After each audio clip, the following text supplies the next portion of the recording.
What's going on, everybody? It's Cheesy, and welcome back for another Sunday breakdown. I hope you all are having an amazing day. I hope you all are doing good. So this has taken me a while to get to. I've been busy the past couple days. I haven't got to it. I've been uploading the F1 2019 series, but it's here now, so no worries.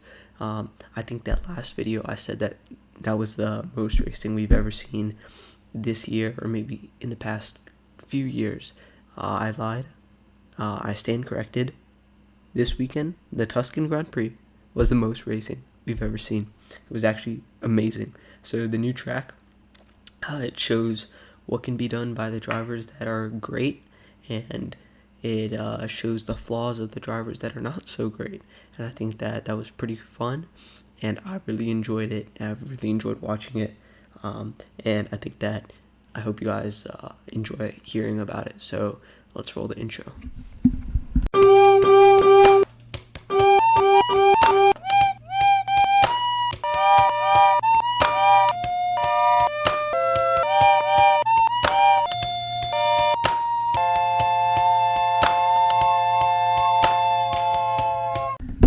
Alright, everybody, last weekend was pretty crazy. The racing was intense. We saw a lot of did not finishes. We saw a lot of experienced drivers, the old drivers, Raikkonen, in specific Kimi, old man Kimi, the Iceman, showing his pace. And I think that this was an amazing race weekend, and I really enjoyed it. I deeply enjoyed it. So if you guys are going to enjoy this video as much as I enjoyed the race, be sure to click that like button. Let me know what you enjoyed in the comments down below, and consider subscribing. So we'll start off with free practice 1. So FP1 in Mugello. I realized that it is pronounced Mugello, or at least I think so. Any natives to that area, please, I will stand corrected. So please feel free to let me know what the pronunciation is. But it is a new track, so those fans of MotoGP will probably be familiar with the circuit. Is a race there by the cyclists, I guess you would say.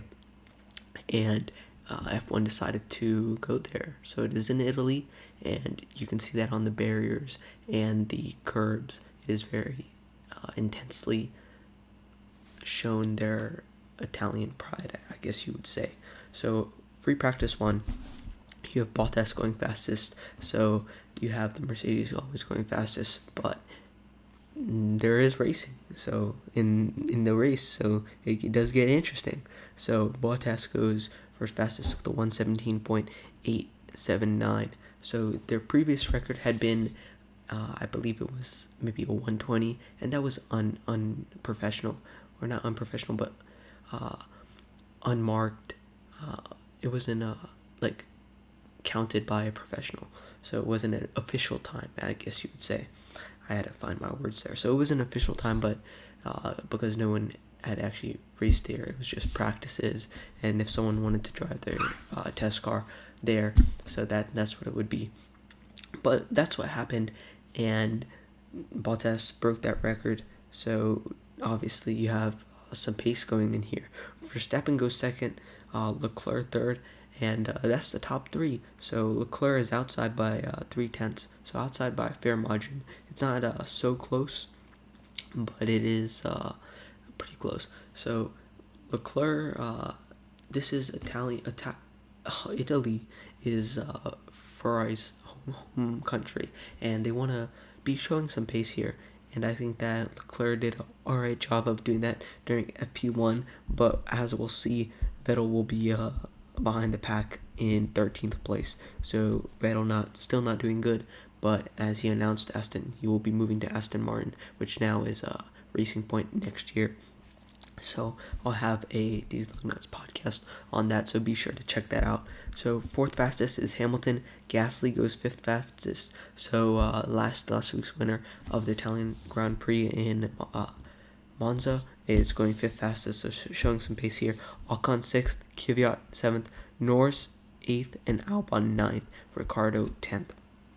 So once you get to Norris, you're 1 second out of the pace of Bottas, but you see Albon not showing a lot of pace here, but in front of his counterparts, and that's something that we've seen a lot of, and we don't know if the decision was correct, but I think that they'll do all right. And I think that Albon still should get his chance. Nothing should be stripped of him right now. So Raikkonen goes 11th, faster than Sainz, Stroll, Perez, and Vettel. So Raikkonen, give me putting the work in. But Grosjean 12th, Vettel 13th, as I said, Gio 14, Sainz 15, Russell 16, Magnussen 17, Stroll 18, Perez 19, and Latifi 20th. So you see the Williams outside of the top 10. No surprise there. But I'll be going through the top 10 of FP2 and FP3 because I do have a lot to say about the race.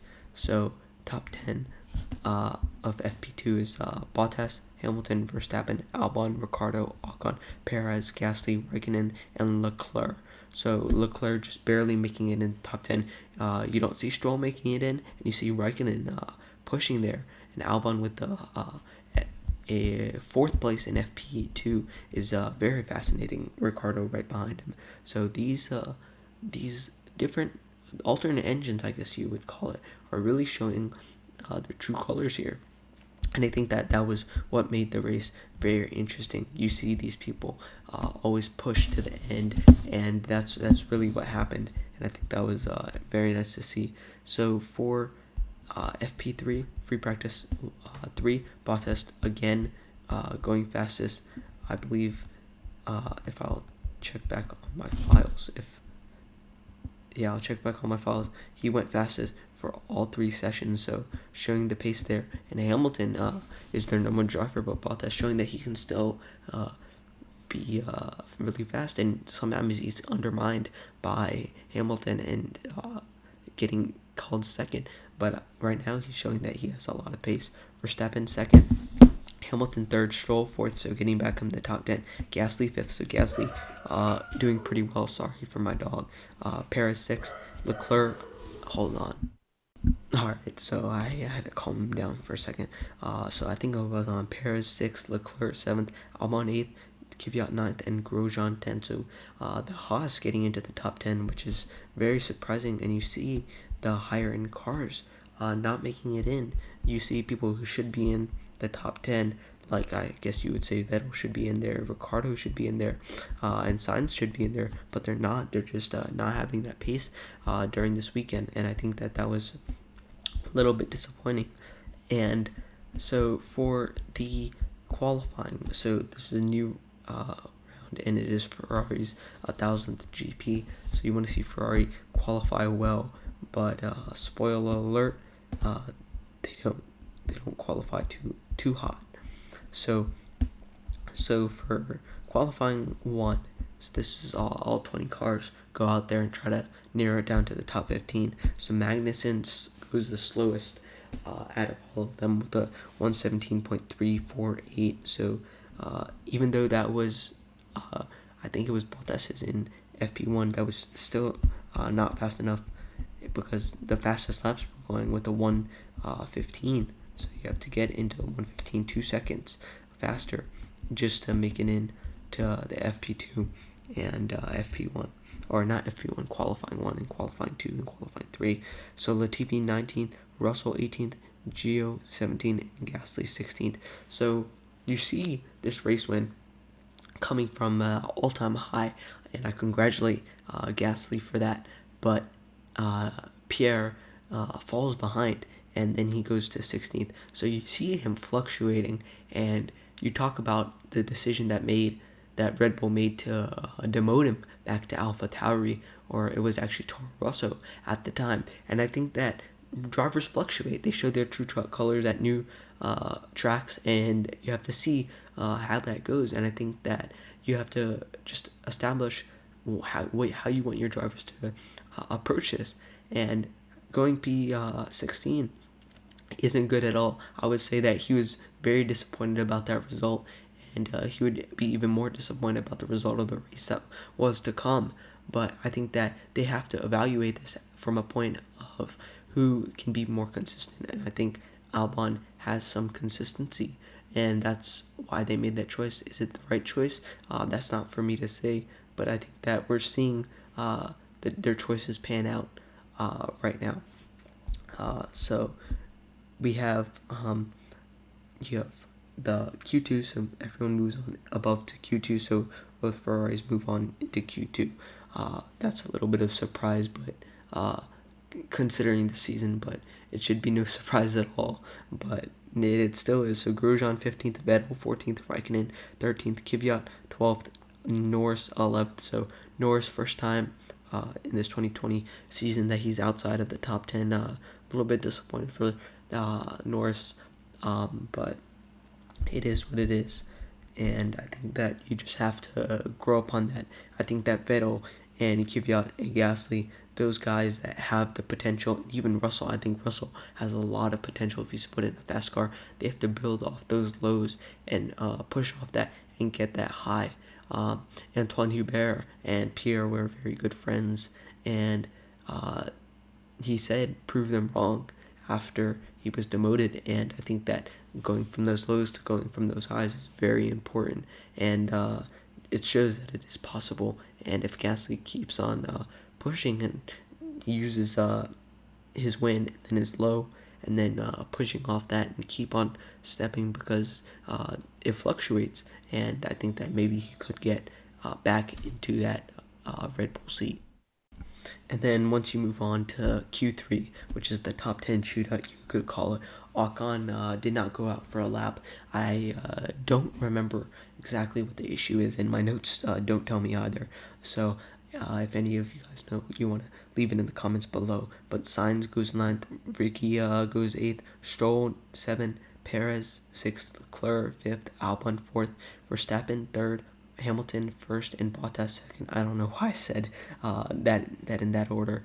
I don't know. I said Hamilton before Bottas, but that's all right. So Albon staying strong, holding in that 4th position, and Leclerc staying close to the top and keeping in 5. And I think that that's very important for these drivers. And I think that that's what they need to become more successful in the race, and more successful looking ahead after. So for the race, drum roll. I don't have any audio effect for that. I was joking. But Mugello race. So you come in to Sunday thinking that everything's gonna be all right. So it's Sunday the 13th, I believe, and you come in thinking, all right, we're gonna do this 20 cars on the grid. We're gonna finish all 20. I know definitely from the pit wall, you definitely think that you don't want anything to go wrong. You're praying for the best, but it doesn't happen that way. And this weekend definitely didn't happen that way. Nothing went to plan, or at least for most of the grid. I would say 75% of the grid, nothing went to plan. And even for Mercedes, they don't always do well. They are having a lot of engine issues and told to stay off the curbs. They're having a lot of tire wear issues and told to stay off the curbs, and that is something that was very prominent in these races of I guess past 3 races, Spa and then both Italian races, but it's been prominent throughout the whole 2020 season. So we get into the race, and we have the 5 lights, and away we go racing, or at least we thought. So we had a red car in the front. So hold off. Let me regroup for a second. These notes are throwing me off. But so we started the race, and you get the right-hander, the long right-hander, and then you get that straight before the chicane, the left-right chicane. And what happened was in the first lap, Gasly launches above Raikkonen to hit Verstappen and Grosjean. So that ended those two people's races, and that was very disappointing to see that. So you have Gasly, Verstappen, and I believe oh, sorry, that was Gio. So it was not them. It was Gio who did that, and they didn't even start. They didn't even get a lot of laps in, which was disappointing. They didn't even get a lot of time in.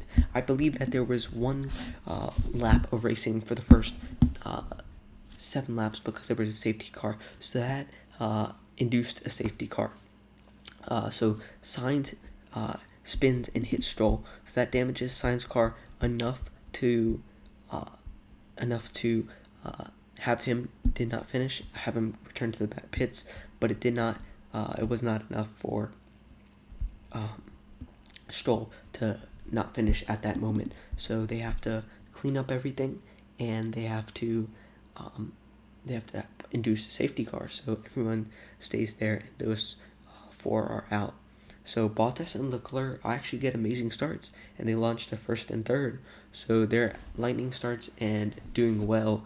And during that safety car, Russell was at P11 and 1 place away from getting his first points in F1. And at many times in the race, he held a consistent P10, but he was not able to get that out. And when I was going to read off the top of my nose, I said we had a red car in the front during the first 6 laps. That was talking about not a Ferrari, but the safety car. So a little bit of play on words there. So the safety car was out the first multiple laps there, and that was just pretty interesting because it was a red safety car to commemorate Ferrari, but talking about their end in F1 success, or at least for the foreseeable future. So as soon as that safety car ends, so you're coming down the straight and safety car pulls into the pit lane, and Bottas was starting, and you don't. The technical thing is you don't have to start racing until you cross that line, so you can wait off so long to accelerate before you jump on the line, jump on the gas. And that's what Bottas did. He didn't go so fast, but those guys at the back, the back runners, thought that they would go. So as soon as the safety car ends, the Alfa Romeo and Magnussen all bring out another crash. I believe it was multiple people. It was Latifi, Magnussen, Gio, and Sainz. So Sainz had stayed out just to try to race, I believe, and that's what ended him. So it was a 4-person crash. It was very dangerous.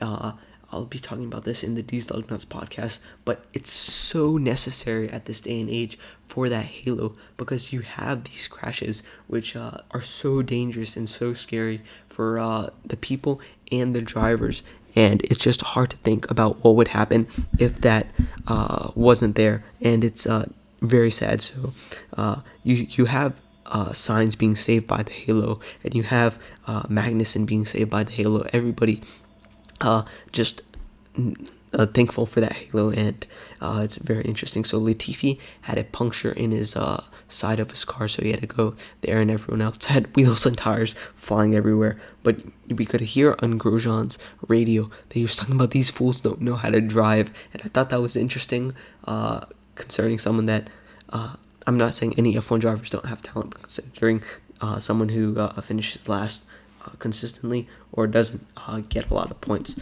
for their team. So Magnussen and Gio seem to have started after a lot of review, and that was a red flag. So they pulled out the red flag because it's on the pit straight. You can't have something going on during the pit straight and expect everything to be all right, because you need that. So a red flag for the second time this season.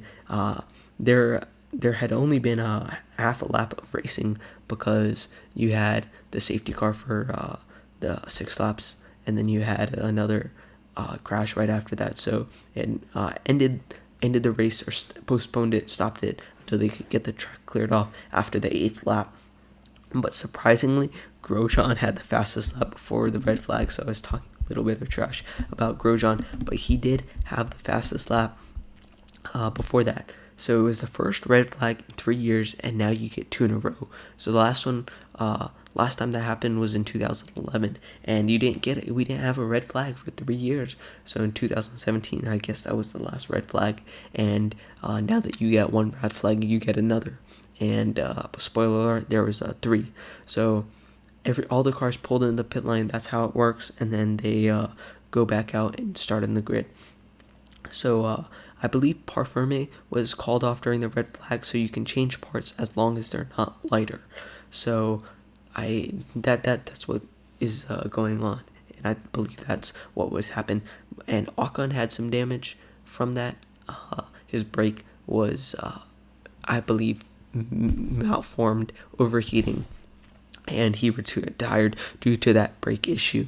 Ocon was 10th, which he was out, and Russell was a P11, and that promoted Russell to P10, so he would start on the grid on P10 during the restart, and that could have helped him get his first point during this season, or during his F1 career.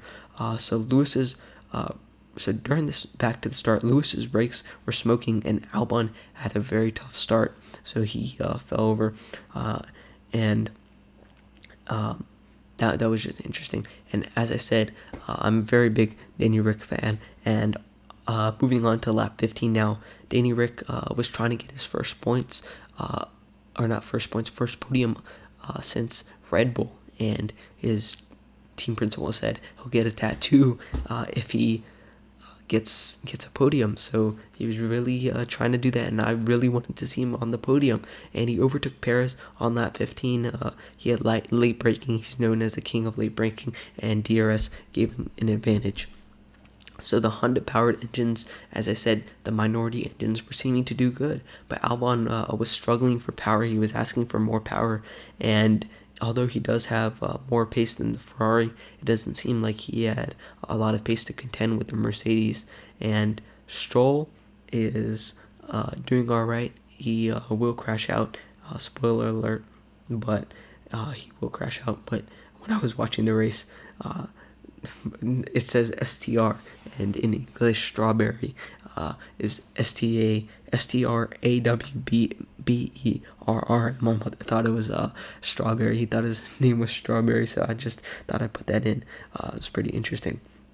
So when they want to pit for the first real time, I guess you could call it the first actual time, then Bottas asked for opposite strategy from Hamilton, but they both are put on hards, so I don't know what was going on in the pit wall principal's head, Toto Wolff's head, but they were just put on both hard tires, and I think that they do want some friendly competition between those two, and they want to push each other, and I think Bottas wants to stand on the top a couple times because he does not want to be undermined by Hamilton, but it is what it is. So Albon went to pit before both Mercedes, and he had the undercut strategy, and it definitely put pressure on everybody else, and the other guys, the minorities, I guess we can call them, the middle end cars did that as well, and it put a lot of pressure on the Mercedes, and that made them think about stuff. They made them struggle, and Bottas's tires were not doing well after that because he had to stay out, and he was praying for a safety car. He said on the radio, "I could really use a safety car right about now." And Daddy Stroll was in his prayers, and Lance Stroll was answering his prayers. So he had a crash, and Bottas on lap 44, and Bottas could get that pit stop in. So he lost control on the curb and got a puncture. So that was a really scary crash. You could see him very shaken up after that crash. And again, the halo is a necessary part of the F1 car, and you can see that during these times. So the funny thing is that he rode back on a moped when he was trying to go back to the pits. But the scary thing is, after he got out of the car, the gearbox started to flame up, and the motor started to flame up. So it burst into flames. The whole car was torn apart, and they had to get inside the engine. They had to rip off the engine cover and used the fire extinguishers, multiple fire extinguishers. So the red flag was waved on lap 45. So 2 red flags now. Because you have to make sure that you fix that tire barrier that was broken, because safety is always key in F1. So that is what happened. So you have 45 or 45 laps before the second red flag is induced, and 2 red flags in a race. I have not seen that in my lifetime, and 3 red flags in the course of 2 races. That's just crazy. That doesn't happen often. But Ricardo was P3 at that time, and he could have got his podium, but he messed up, and Albon was able to get his first podium. So congratulations to Alexander Albon, first podium. He is representing Thai as the first Thai driver to be on the podium, and I think I commemorate him for that. And all 3 finishers on the podium from Monza actually crashed out, and I think that just shows the highs and lows that you can have as a Formula driver. And the Ferraris did not crash with the special livery. They had other people crash with their special livery, but they themselves did not crash. There's a lot of paranoia in the F1 community that talks about how F1 drivers, they have when they run a special livery, they're bound to crash, they're bound to mess up, but they didn't do that this week.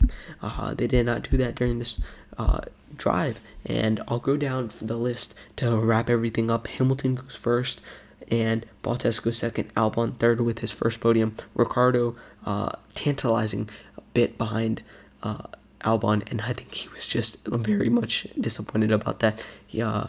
Because it's a good result, but he just really wanted that podium. Perez 5th, Norris 6th, Kvyat 7th, Leclerc 8th, Raikkonen 9th, Vettel 10th, Russell 11th, and Grosjean 12th. So Russell is very close to Vettel, and he was so close to getting that 1 point, his first point in F1, and I think that this car can't do it. The Williams does not have a lot of pace, but I think that we'll see points from him very, very soon, and I am very happy about that. But you have 8 did not finishes. You have Stroll with this crash and his flaming up car, Ocon with a brake issue, Latifi, Magnussen, Gio, and Sainz with that giant crash because you did not time the restart correctly. And you have Verstappen and Gasly, who toppled over each other. So previous teammates show that they still want to be fighting. But that was the Mugello Grand Prix. So that's everything I have for this episode, guys. If you guys enjoyed, be sure to leave a like on the video, and if you guys could consider subscribing, please do so. But stay safe, guys. Have a great week, and until next time, peace.